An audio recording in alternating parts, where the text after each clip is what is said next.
Cette capsule est une introduction à l'outil plan de cours. L'utilisation précise des fonctionnalités est explorée dans d'autres capsules. Pour mieux illustrer notre propos, nous avons choisi un plan de cours qui a déjà du contenu. L'interface se présente ainsi. À gauche, le menu des outils. Le plan de cours est sélectionné. Dans le plan de cours lui-même, il y a 3 parties. Le menu du cours contient les sections du plan de cours. À droite, la zone d'édition affiche le contenu de chaque section. En haut de la page se trouvent des fonctionnalités générales pour tout le plan de cours, comme la publication ou l'enregistrement. Le menu du cours. À l'intérieur de ces sections, l'enseignant peut ajouter de nombreux types de contenus pour personnaliser son plan de cours selon les besoins du cours. La section présentation du cours contient la description du cours, les objectifs d'apprentissage et les approches pédagogiques. La section coordonnées permet d'afficher les coordonnées de personnes ressources pour les étudiants, enseignants, secrétaires, stagiaires, etc. La section matériel pédagogique permet de mettre les références des ressources utilisées dans le cours. La section évaluation permet de décrire les activités d'évaluation en précisant le type d'évaluation, la pondération, la date, etc. Enfin, la section organisation du cours permet de décrire le déroulement et la séquence temporelle du cours. Ici, elle affiche les contenus des séances 1 à 12.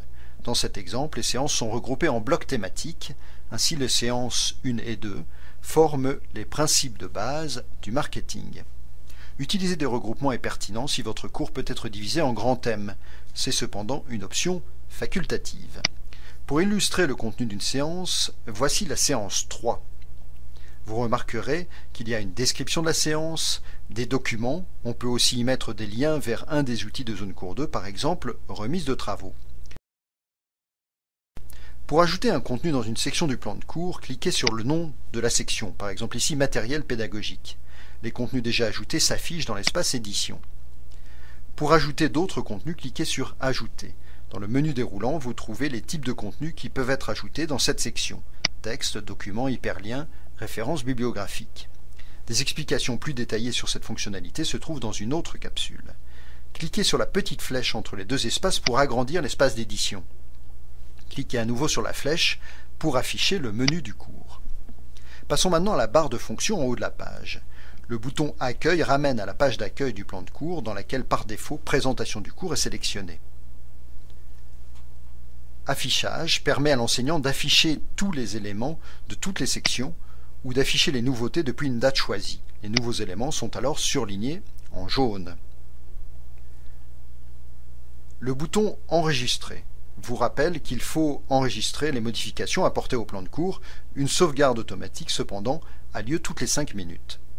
Avec l'aperçu, vous pouvez voir votre plan de cours comme ce que verront vos étudiants, la communauté HEC, c'est-à-dire tous ceux qui ont un matricule, ou le grand public, c'est-à-dire tous les internautes. Lorsque vous ajoutez des contenus, vous pouvez définir quel sera votre niveau de diffusion. Cette fonctionnalité vous permet de vérifier que le niveau de diffusion est celui que vous souhaitez. Par défaut, il est recommandé que la description du cours, les objectifs, les modalités d'évaluation ainsi que le déroulement des séances soient visibles au grand public. Les documents à la communauté HEC et les liens vers les autres outils de zone cours 2 seulement aux étudiants inscrits. Il est cependant possible de modifier ce niveau de diffusion.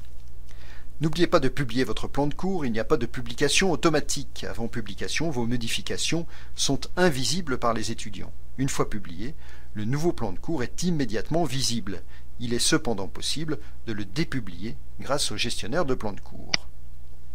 Enfin, imprimer vous permet d'imprimer votre plan de cours en version en édition ou en version publiée.